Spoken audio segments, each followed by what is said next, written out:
Good morning, fellow knitters and fiber artists. Today I'm back to talk about my favorite and never ending subject, which is socks. Every time I think I have nothing else left to say about socks because I said it all, I'll come up with something different, and here we are. So, today, what I want to talk about is changing needs of our crafts as we move through life. So we're not cookie cutters of one another, which means we have bigger busts, bigger bums, bigger bellies, smaller bellies, swollen legs, tiny legs.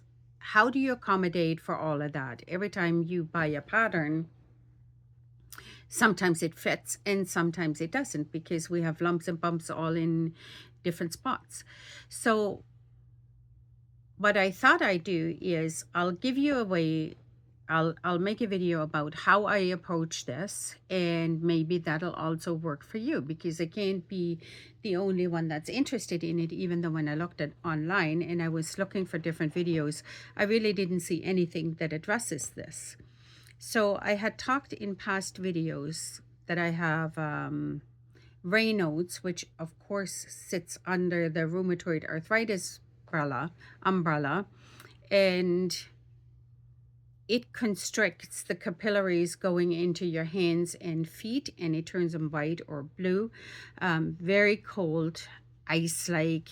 You feel like you have formations of ice. So when I have one of my attacks, which are in the winter time truly multiple times a day, regular yarn weight sock no longer fits my needs. And when I say regular weight, whatever weight that you knit more often would be your regular weight. My regular weight is fingering 4-ply or number 1, and it's all the same yarn, just 3 different names. So I thought what I'll do is I'll give you an overview of how to put these groups together in the yarn, and I'll empower you to figure out how do you need to put the yarns together to get to what you need. And the easiest way to do that is talk a little bit about the sock yarns itself. There is 3 main groups of sock yarn. One of them is, like I said before, number 1, fingering or 4-ply. And that is your regular everyday sock yarn. When you go into the store and you ask for sock yarn, it's a bit of a thinner weight, which is almost like an all temperature gauge weight. You knit it with anything with needles 1.75 to 2.75. Has a bit of a range there. The next weight you'll encounter is a number 3. Sport weight or 6-ply, and that is just a little bit of a heavier weight sock yarn.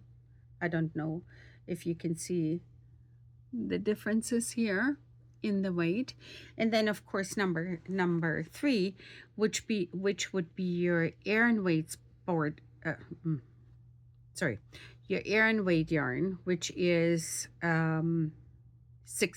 8-ply, and that of course is the thicker one out of them. So here you can see the yarns, and when you look at them really with the naked eye, so the fingering and the Arian held together, you can kind of see that the sport is in the middle a little bit. And let's talk about that. Why is it in the middle a little bit? When the Yarn Council came up with a way that you can actually compare apples to apples, they came up with a way of where you wrap your yarn. Let's take the Arian weight because you can see it better. And Arian weight is, they call it Arian weight, but the sock weight Arian weight is really not Arian weight yarn. It's more like a heavier DK. So they wrap the yarn around a surface where the yarn lies beside one another. There you go, push it beside one another. And they measure 1 inch, and then they count however many wraps lie beside one another. So you can see if this is 0 and this is the 1 inch mark, the yarn that lies here could be a bit thinner than the yarn that ends up here, or they have a range from so and so many wraps or 1 inch. So you could be, if you're at the 0 mark, it could be a little bit lighter, or at the inch mark, it could be a bit heavier. And the way that that translates then into stitches or sock knitting is the 4-ply Arian, 4-ply fingering or number 1, you get 27 to 32 stitches per inch. So there is a 5-stitch difference from the beginning of the 0 to the number 1. For 6-ply for 1 inch, you get 23 to 26 stitches. And then the 8-ply is 16 to 20 stitches. And you can see here, this here is my Arian weight, and the pattern is 3 knits, 1 purl. The stitch difference is 4 stitches from one to the other. You can actually see how this makes quite a difference. This is 3 stitches, and when it's knit up with number 4 millimeter yarn, it is actually 3/4 of an inch. So for me, 4 or 5 stitches would be 1 inch in this weight.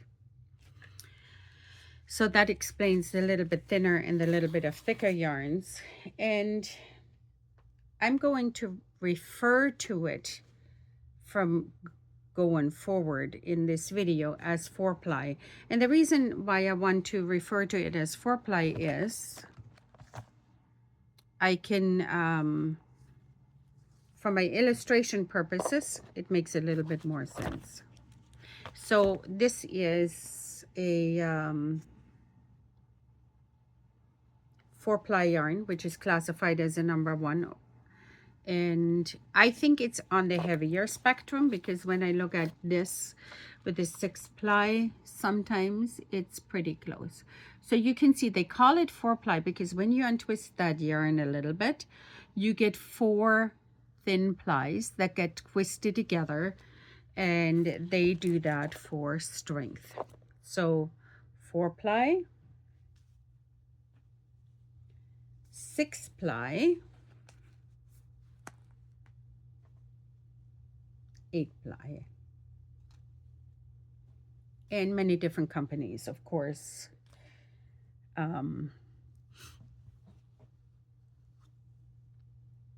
have their own little softness, and they have their own thing. So I have many different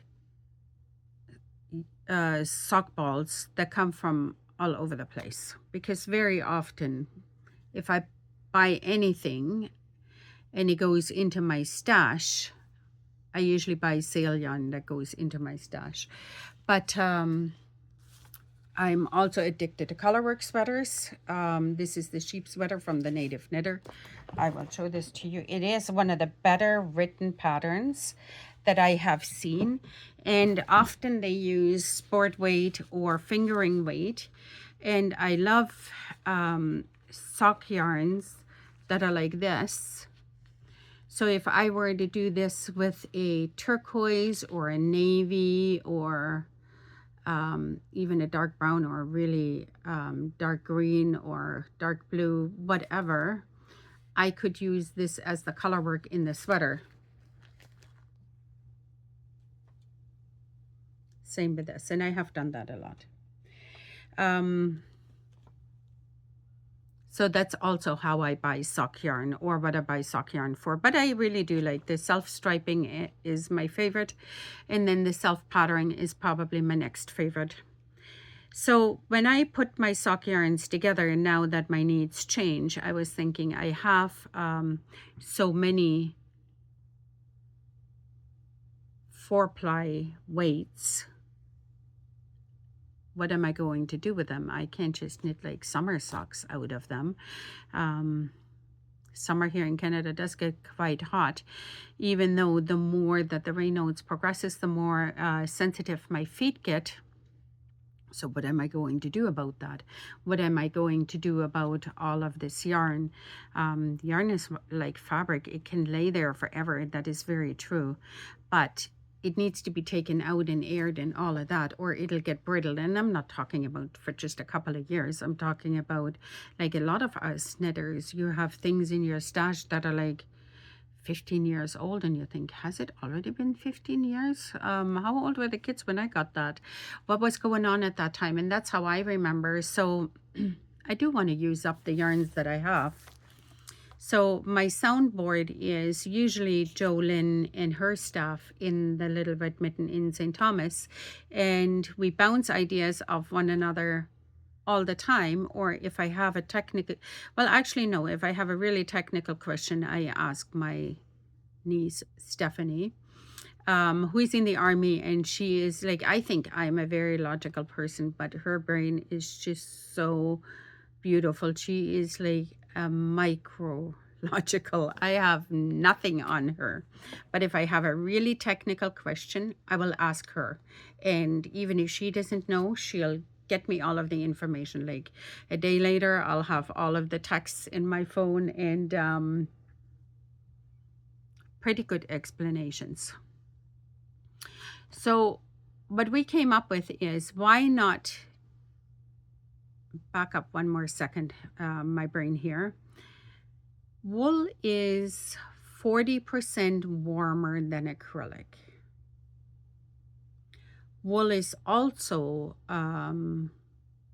hyperallergenic, so usually you don't, if you wear acrylic socks, and this is why they're not really good for socks or hats, your feet and your head sweat the most. So if you have, most of the time going through the day, you don't notice that, but if you have acrylic socks or an acrylic hat, the water, like the sweat doesn't go anywhere. You'll get itchy or whatever. So wool is a better choice, because sheep out there, they have the biggest fleece on them, and there's no sweat or anything that goes on under there. And if you may have noticed, like when you see the ladies at Rhinebeck, like when you watch all of those videos, a lot of them have sweaters on, and you can see it's hot out there, but they don't necessarily sweat the same, because a wool fiber on your body doesn't react the same as if you have an acrylic anything on. So back to the knitting. So wool fiber is a good fiber to use for socks, and it's warm. So it's 40% warmer than acrylic. Well, but within the wool categories, there's also different warmth things. So for example, mohair is 40% warmer than wool. Alpaca is 60% warmer than wool. And then other fibers like cashmere or yak, that are the queens of fibers, they're even warmer than that. And often they're spun like with air in it, and not a dense fiber, and that's what makes them actually breathable and all of that. And I normally have pretty rough feet, but if I wear my knit socks diligently, I have the softest baby feet ever. So that is not an issue. So as we were talking with as I was talking with Jolene and the ladies of the Little Red Mitten, we were thinking, okay, so is a lace weight mohair an option? Is a lace weight alpaca an option? And they all are. Now, alpaca itself, a sock knit out of pure alpaca is going to bag out because there's no memory in alpaca. When you think about, and this is what goes into understanding the socks a little bit, which I think once you get all of those things, you'll be empowered to make the best fitting socks for any need that might arise. So if you look at hair fibers, if the hair is really curly or has a kink in it and you pull it and you let it go, it springs back to its original form, which is sheep fibers. The more crimp they have in it, the more springy, the more memory is in there. And memory means that it goes back to the place where you originally intended it for. So sometimes you'll have a sweater or a cardigan and the elbows will completely bag out, or the knees. And that's because the elasticity of the fiber was either not present, is not in there enough, or has left it for one reason or another. So if you have a sock that's made out of alpaca, which is actually a straight fiber, it doesn't bounce back. It'll just grow and grow and grow and stretch out until no man's land. So maybe that is not what you want to have. So, but if you mix it in with the wool fibers that are kinky, it'll bring it back to make it behave. So we were talking about that at the mitten, but if you have a lace weight that's kind of like this is not an issue if it's surrounded with other yarns that pull it back. So keep that in mind. Like I wouldn't make a pure alpaca sock. It would have to have at least 50% other wools and nylon in it. So having said that, let's go back to the original sock, which is a 4-ply sock. And when I look at this here, at this strand, I can see that these are 2 tiny plies turned together. But even if this were to be a 1-ply, if I knit it together with a 4-ply, I'll essentially make it a 6-ply, or I put 2 4-plies together and it'll make it an 8-ply. So that's why I was saying I'll talk about the plies. So I bought this was $16. It has 310 meters in it for 25 grams, which tells me it's kind of thin. And once I weighed it, which the scale is my best friend in knitting, and you wouldn't think that that is what it is, but I use a scale a lot to figure things out. So when I amended my first sock here, which was this yarn, 4-ply, and you can see how the shaft looks like, and I used the Lang lace, kid mohair and silk, and it turned it into this. So with my gauge on a regular 4-ply sock yarn, my gauge and 2.25 millimeter needles normally gives me the snugness that I want for my sock and is enough to accommodate swelling feet or anything. I just need to use a really elastic bind off, because as soon as this is a little bit tight, my skin will balloon around it like there's no tomorrow. So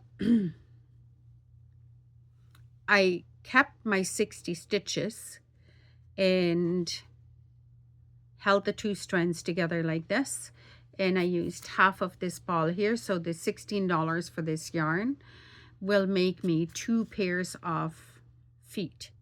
I went from the toe right up to where the heel is finished, and it doesn't matter if you come top down or bottom up. Makes no difference. I did the whole foot not because I need it, but just to keep the cohesiveness together, even though this part here is in the foot.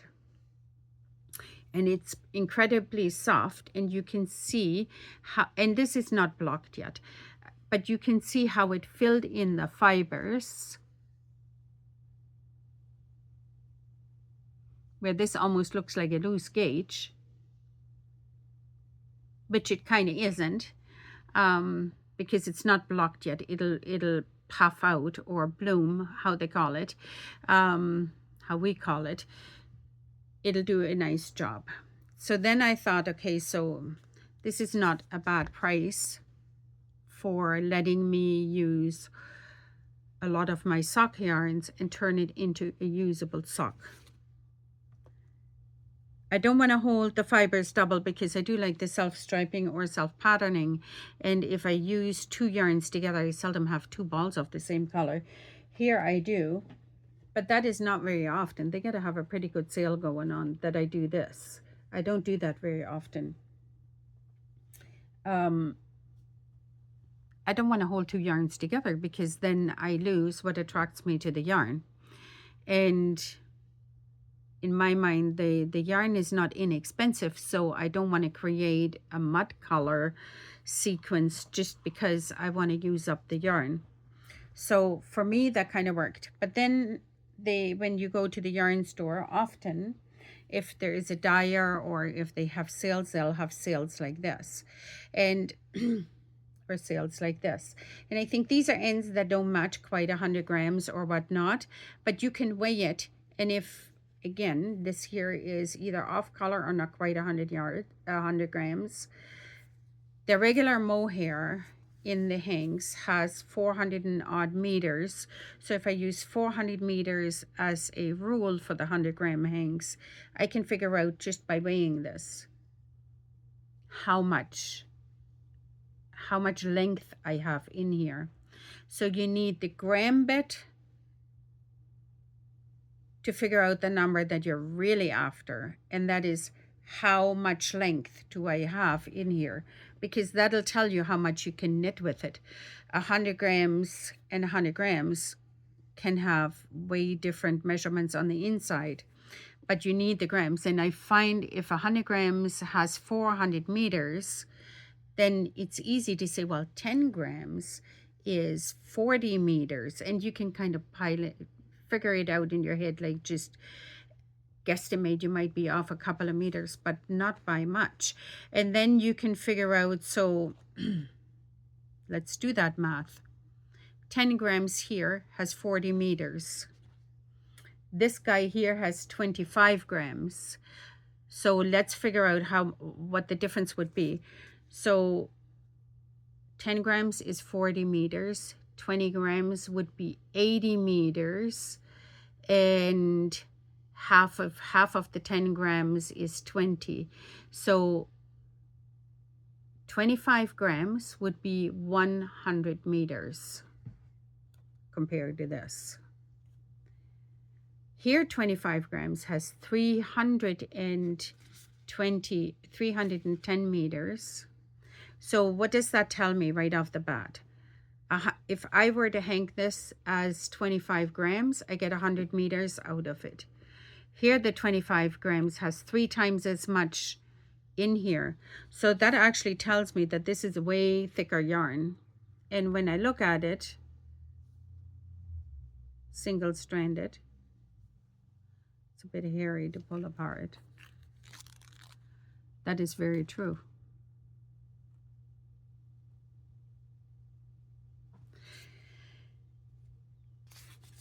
That's why it's important to know how far the yarn goes.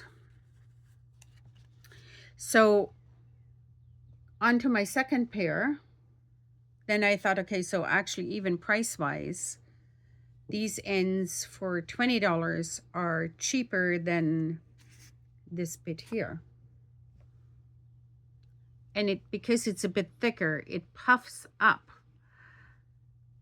my yarn a bit more.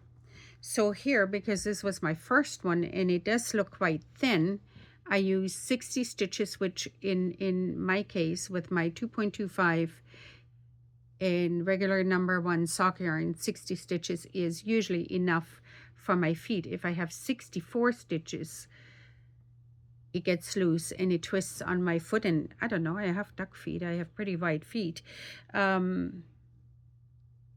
But 64 is a little bit much, unless you use a pattern where it's color work, where it shrinks it a little bit, or if you do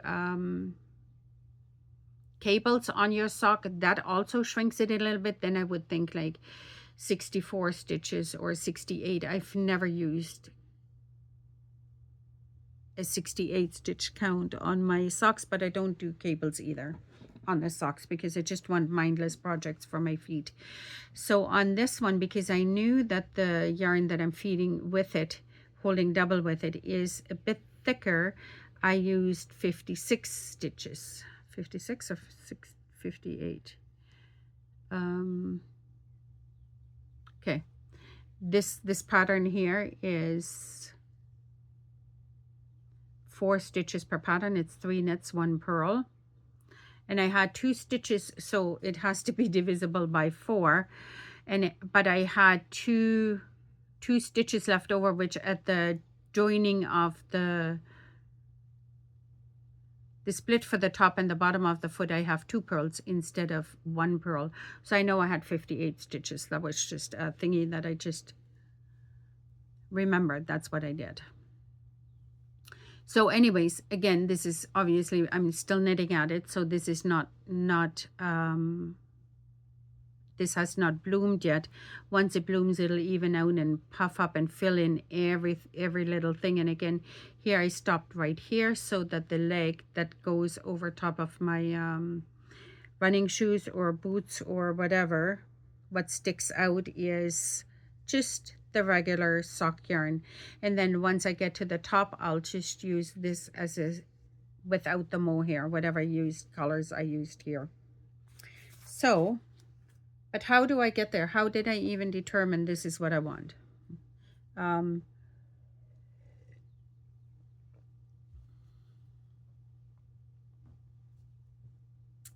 If I use a 4-ply sock yarn and I want to bump it up to the sport weight, I'll use a lace weight or a 2-ply of some sort to bump it up so I can use numbers for sport weight sock yarn. And if I want to have an even thicker yarn as that, I'll either use 2 of these strands to go with the 4-ply to make it an 8-ply, or I use a 6-ply and another 2-ply. So, or of course I have 8 plies from Regia that are like this, but I also have 6 plies where I can just use the 6-ply and one of these for the foot, and I'm fine.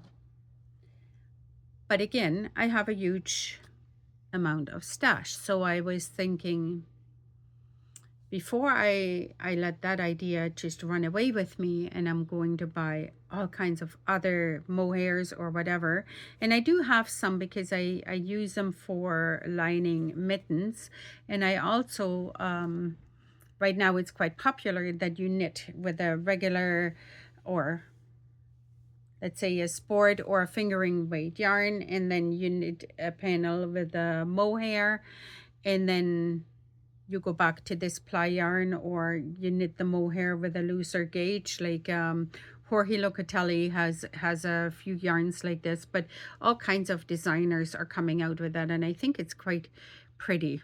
Anyways, I have lots of yarn, and I've been a collector or curator, whatever you want to call it, of yarn for a long time. And sometimes I come across things like this. I must have bought it in one of my lace, yarn lace shawl days or whatever. And it really is, then it is lace. This is kind of double. But it doesn't really say anything. There's no, these are just numbers. It doesn't really say anything about what kind of yarn it is. So mystery yarn to me, if I do a shawl with it, it actually kind of doesn't matter. But for the socks, I wanted to know, what is it? Is there even any animal fiber in it? I can't smell it or whatever. It doesn't smell like anything. So you can do the burn test, and I'm going to show that to you right here. Which means I'm going to burn this yarn. And you can see the flame doesn't want to stay. And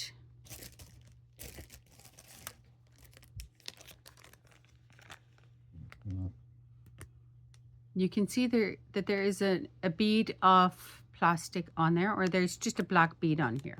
So if I want to pull that off, it stays. It doesn't just wipe off. If it's a high animal fiber, this would just wipe off.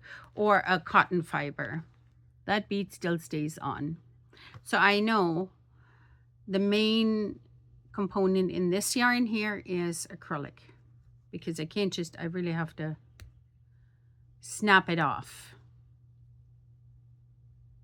because this is the acrylic bead that it left.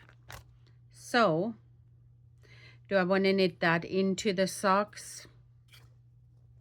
Probably not. I'll find something to do with this, but the socks is probably not yet. Now if I do that on a different fiber, well, let's use the mohair.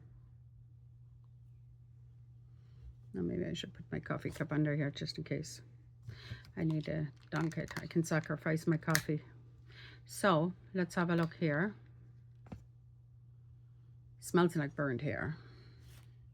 And again, animal fiber is hair, so that's the smell that I want. And I just moved. Okay, actually that moved so fast that it just fell off. It's right here. I'll show you one more time, maybe in a different yarn. So this was the mohair. This is the sock yarn that I used.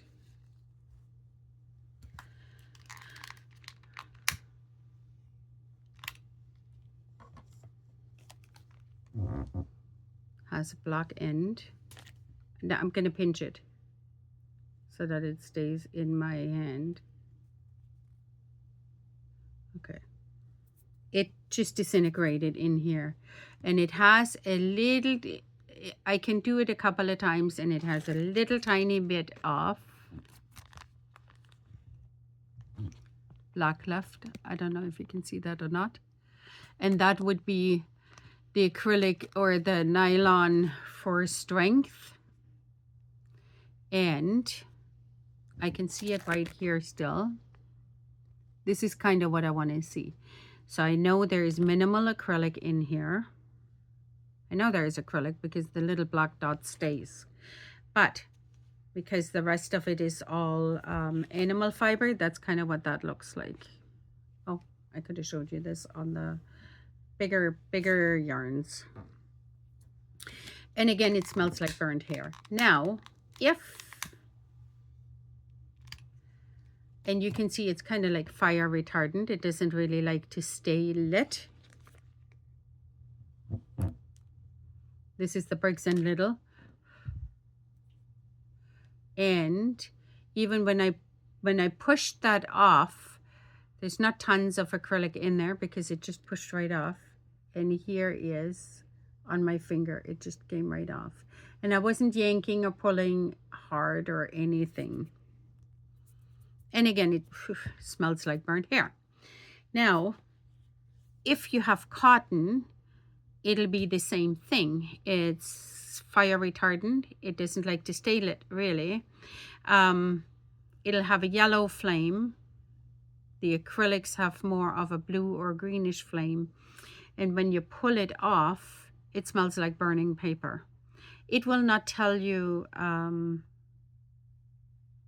what sheep it is or what kind of plant fiber it is, but it'll tell you that it's plant fiber, what the percentage is probably in there, and that it's either animal or plant, like protein based or plant. Yeah, so that's how I can, when I move through my stash, to see what is actually suitable of the stash that I have on here, because some stuff doesn't have a label anymore, or never had a label to start with. This is how I can figure out how I want to have it. So I was thinking I had bought some yarn online. Guilty Facebook shopper. But actually, that kind of taught me not to do that. They had this cashmere thing online, and I didn't really want to order from China, not because it's China, but because they don't have tons of human rights. So I do want the animals to be treated somewhat fairly, but it kind of had the backing of a British company. And then of course when I followed that, it was too late. But if I were to check here, it says that it is 80% cashmere, 20% merino. Let's see if that is true, if there is acrylic mixed in it. Okay. So here is my bead of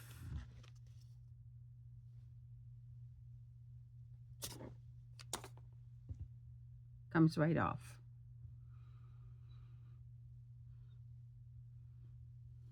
Funny. Well, there is a bead in here. Piece of, okay, that's a bit strange. I've not had that before, but it doesn't stay on there. But it also really doesn't smell like burnt hair.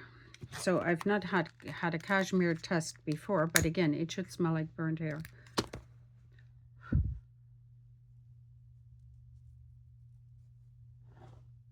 Okay. This actually clumps a little bit. Well, maybe a little bit burned hair, but not lots. So it's definitely a natural fiber. Is it what it says on here? I'm not 100% sure, but it's definitely a natural fiber. But it didn't smell like burnt paper or like burnt hair. So here I have a smaller spool of a little bit of a different thing. And again, there is no label on here. There's nothing in here, but I think it was in the same cashmere pack as that, which took almost a half a year to get to me. So this doesn't, ooh, okay. So here you can see the bead quite well. Okay. This was also advertised, I think, as 100% cashmere, but you can see it's not.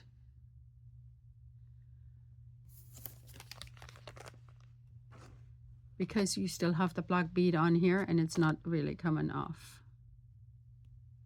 Okay, I have to yank at it. Again, it doesn't smell like anything. Okay, so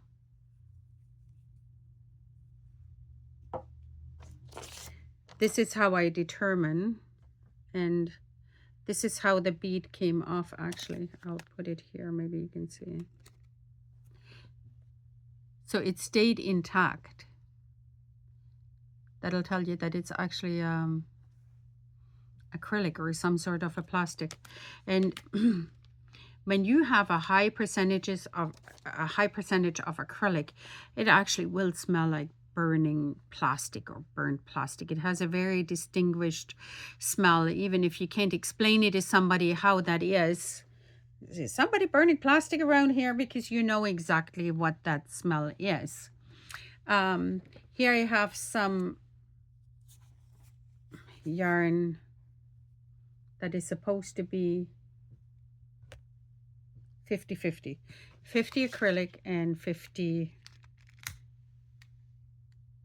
So you can see no flame, it just melts. Oh, there's the flame. But you can see the crackling of the acrylic. And I don't even need to do anything here. You can see big bead. It smells like plastic, but it also smells like hair. I don't want to touch it. Yeah, okay. And again, this is not coming off. So this would be a good fiber for, or sock yarn for kids, actually, because kids' feet don't sweat the same as adults, and their feet grow and change quite a bit. So anyways, so this is how I determine, going through my stash, what is it that I want to use and what can I use to put in there. So one of the one of the things that when I was talking with Stephanie, my niece, she was saying, so maybe have a look and see if you can find more of an alpaca lace, because it is warmer than the mohair. And as you can see on the mohair, it is quite hairy, which makes it beautiful, but it might be a tickle factor or whatever. So I was thinking, oh, good thing you reminded me of that, because I wasn't really thinking about that. But then when I was at the yarn store, I couldn't really see any lace weights with alpaca in it. And then funny enough, we went to Tilsonburg, and we went into one of those restores or secondhand stores. And I often go in because I repurpose things. So I always go and look through the needles. I like knitting needles. I check what kind of yarn they have. And they had Barocco Ultra Alpaca. And that alpaca, I think, has like 20% alpaca in it. And it was this beautiful shade of lilac. And I just had it sitting here the other day. Anyways, it was $3, and it was already caked, and it had the label in it. They had 2 cakes of it. And even though it looked fine, I put it, when I came home, I put it in a Ziploc bag, and in that little Ziploc sandwich bag, I'll add it to my stash. And then whenever I use it, I'll see if there were little bugs in there or not. But I don't think there were, but some of those little micro buggers, they're like micro. And I really wouldn't want to have an infestation in my stash, because I'd have a nervous breakdown. So now that we looked at what fibers and how that works, now you can put your yarns together. So if I want to have a thicker weight yarn, I can take my 4-ply and put it together with a yarn that behaves like a 2-ply, like this, or one of these, and turn it into a 6-ply, and then just knit the sock. So like I said, this one here was still a 60 stitch sock. This one here is a 58 stitch sock. And one of my thoughts is that I want the tube, I need about 58 to 60 stitches on the tube. Now let's talk about that tube, because on the foot I have a very elasticy pattern, so that's fine. If I were to do a sport weight, a true sport weight, I would probably go with maybe 52 stitches. And then if I go with an 8-ply, I do 40 stitches. And for this, I'll have a pattern out, and I'll do a draw for that pattern, but I'll talk about that in a second. So once I put that on, and you can actually see how a difference of the pattern makes. This one here is knit 3, purl 1 all the way around.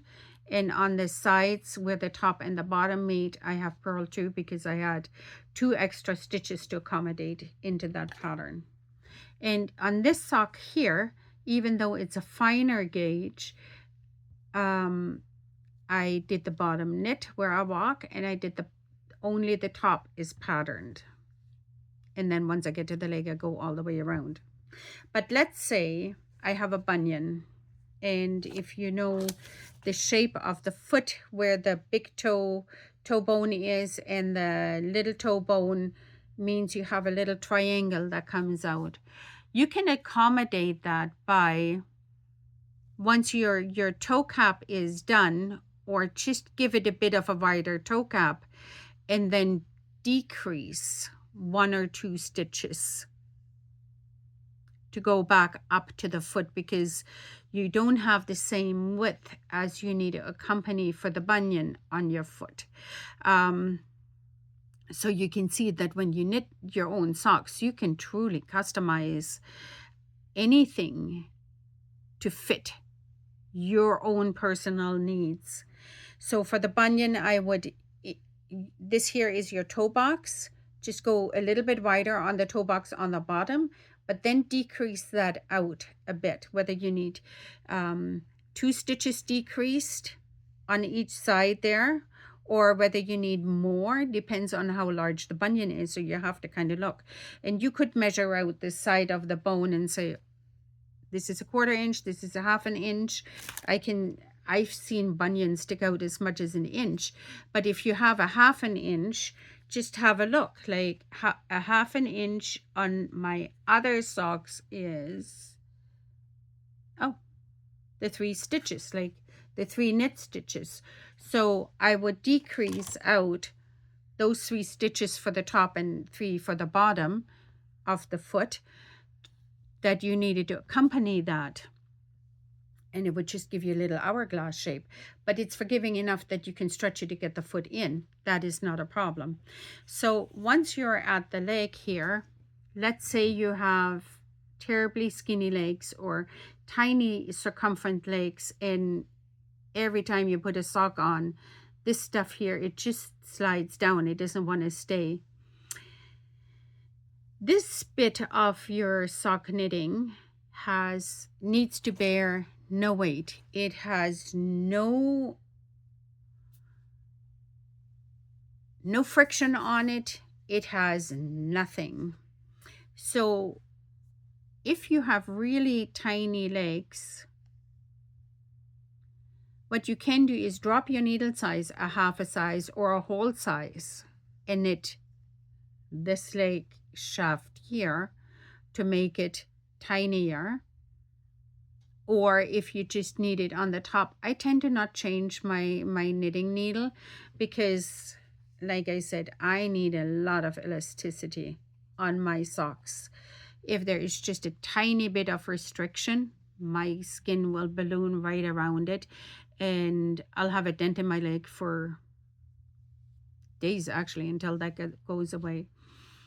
So what I do is when I cast off here to get this super elastic bind off, I knit 2 together, which leaves me with 1 stitch. I'll put that back on my left needle and I knit that one together with the next one and put it back. And half the time I just stick the left needle in the bottom of that stitch and then just knit them. And I usually knit them through the back loop, and that gives me a super, it's the most elastic stitch bind off that I found. And if I go from the top down and I need more elasticity in it, I just do the back loop cast on. It's not a very stable cast on. It stretches out, which for me is just fine.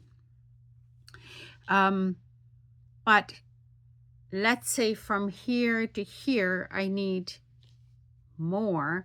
This is still knit with a 2.25, but I could switch that to a 2.5 needle or 2.75 needle.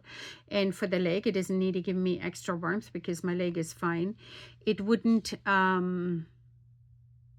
look distorted or anything because this is in the shoe and this is what peeks out. So there is no difference there, but it might give me the extra room that I need. And then of course, if you have skinny legs, you can also just knit your leg regular and then go down a size in the cuff. Or if you need more than that, fold that over and whip stitch this in or knit it on and then put an elastic through it. When I was a kid, we had knee highs all the time, and once that elasticity of the knee high on the top wore out, you just pulled a new elastic in it and tied a knot most of the time. I don't think people were concerned that there was a knot there that might interfere with anything. And again, your legs don't rub together, so it never did interfere. So you can see how easy it is to modify knits to your own needs if you're not afraid of playing with it. If you're not afraid of thinking, that actually didn't work out, I need to rip that back. And I have shown this before, that if you did not put in a lifeline, which I tend to not, your knits either have smiles or frowns. So you can just pick up the right side of the smile and pull in your knitting needle by picking them up. So and under a 2-color cuff, it's really very easy to see where you need to go. Okay, actually, I almost forgot the little guy in the middle, which is my pearl, because it's recessed in the back. So you just pick up the right leg of the stitch, and I show you that once I turn it around. Here my hands are in the, I showed that in a previous video. If you want to see it, just go back 1 or 2 and see which one it is. Just don't forget the pearl that's in the recess there. And okay, so here I picked up the stitches, and I can see that they're all under the ruff and the cuff. And because I picked up the right leg, they're even mounted correctly. But the mount of the stitch to me is usually not important, because as you knit it, you can see if it's in the right spot or not. You can pull that back and see, am I in the right line? Because sometimes as you're picking up, it's easy to go up or one down row wise. But here you can see that you're in the same spot, and then you just undo the top and rip it back. As a matter of fact, I have to do that for some of the socks that don't have that totally elastic bind off, and I don't want to turf the sock. So I'm going to save the sock and redo the bind off. And then there is no work lost or yarn lost or whatever. And if you ever need to go back and you didn't have a lifeline, it's not as complicated as you think. So we learned how the yarn weights work together, because we talk more about plies, and that's easier to understand. But you can just untwist it and see yourself. Like here, this Arian weight, and again, this is Arian weight for socks, not Arian weight in the real world for knitting. This is actually a lofty fiber, and it has 2 of them ply together. So if I were to find a fiber that's actually this thickness here, which is probably, I was going to say, equals one of the 4 ply strands, and if I were to pull this apart, I probably get 4 strands out of it. So you can see how if you put 2 of the regular sock weights together, you get this kind of, you get the 8 ply right there. So you can figure it out, and you can see if I put a lace weight in with that, does that bump it up to 6 ply? And then go on Ravelry and say sport weight or 6 ply yarns, and go and look for them that way. Even though I had thought what I want to do is, just like I did the Canadian winter sock, I'll do one for sport weight, and I will do one for regular weight, and it'll just be a plain vanilla sock in 15 sizes. You can knit them either toe up, or you can knit them toe down, cuff down, and you can put in a simple pattern or no pattern. That'll be up to you. But in the meantime, you can just figure it out that way and just amend it to what you need. Now, I had been asked if I have a regular schedule of when I bring out new videos. And actually, no, I don't. My brain doesn't quite work like that. So normally, before I would have said, there's no way I'm going to have a new thing to say about socks. Like, what else can you talk about socks? Like, I think I said everything that there is to say. But then when I knit on something completely unrelated, and right now I'm doing my mindless knitting, is either to work up socks that have mohair in it or alpaca or whatnot, or I'll knit on my Tetris blanket. And while I knit on other mindless things, my mind is just free to wander and whatever. And I thought, again, I'm on this journey to amend my own socks, so maybe somebody else is interested in that. And that's how I come up with new video ideas. And then that will bother me and stay on my mind and almost be my exclusive thought of how I want to do it, how do I want to present it, until I taped it. And then once I taped it and released it, I can let it go. And then I think, oh, now I have no ideas for a new video. And then I sit there and again I knit and I do something, and then it's there, and I need to do it and get it in there and upload it, and that's how my brain works. So is that on a regular basis? Sorry, no. The other thing that I wanted to do is I want to offer up my pattern for free. So I thought what I do is once a month, maybe on the first of the month or on the last of the month or middle of the month. I haven't decided that yet.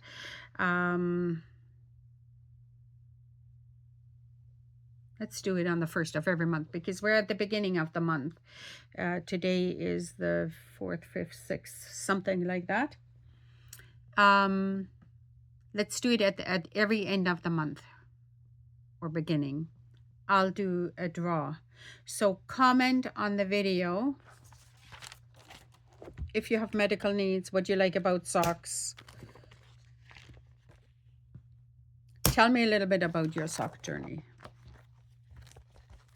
And if you're on Ravelry, I will, once I'll draw a name from the video once a month at the end of the month. So, and then on the new video that I put out there, I'll say who won it. And as I have 98 subscribers, 300 and some odd people that sometimes watch my videos, your chances are pretty decent of winning a free pattern. If you're on Ravelry, I send it to you that way. If you want to send me your email, I'll send it to you that way. That is fine. Yeah, and actually I have 2 patterns that I offer. One is the Tetris mitered blanket, and I have videos on that. And the other one is the Easy Peasy Canadian winter sock. I'm very sorry for that long name. I thought it was kind of cutesy, but it twists me up every time. However, tell me which pattern that you like, that you would like to win. And then at the end of April, early May, I'll do a draw and I'll pop in and announce the winner. And I'll do that on every new video that I post. And I'll do that on every middle of the month. I'll go through my videos and I see for each video who posted, and I'll make it a draw. So once a month you have a chance to win a free pattern. Let me know if you want to have the Tetris miter blanket, or if you are interested in the sock blanket. And of course you can tell me or ask me anything about knitting. If I have the answer, I will give it right there, and if not, I'll research it and find it for you that way. So I'm just almost an hour today, so I believe that that is enough. I hope that that helped a little bit to enable you to put the yarns together, or to how to amend a pattern, and it can be anybody's pattern, to see how it fits into your ongoing needs, as our knitting journey hopefully is a long and happy one going on. I don't believe in tears or frustration. I believe the yarn is already paid for. It's yours. You can knit what you want, how you want it, and anybody that is really critical of your work, they can just go and jump in a lake, because I think you didn't knit for them. So don't let any outside forces ruin something that you love or are passionate about it. And we always knit with a knitter's knowledge that we have at whatever given time. Every single pair of socks or every item that you knit or really look at and study, we get better at it all the time. I don't know how many socks I knitted, and I still get better at it, or I'll see a technique that I think that is pretty cool.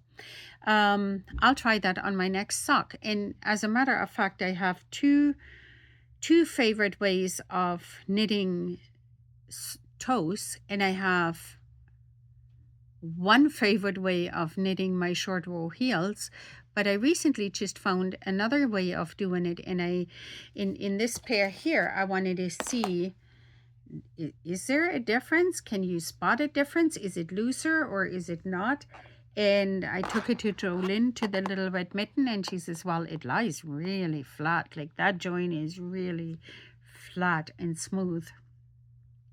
And I think it might be by far the easiest way to knit socks. So my next video will be toe up socks. I'll do mine modified for my health needs. You can knit along with me and do just either a regular sock or modify it for yourself. And I'll give you the numbers that you need for a, I think maybe I'll do a sport weight sock, which will be for me a regular weight, which is a 4-ply, and then something else woven in. But I'll probably give you the numbers for all three of them, like 4-ply, 6-ply, and 8-ply. So you can knit along with me and we can amend it.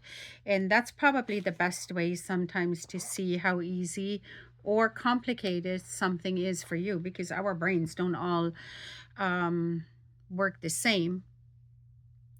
So I hope you stay with me through the knitting journey there. If you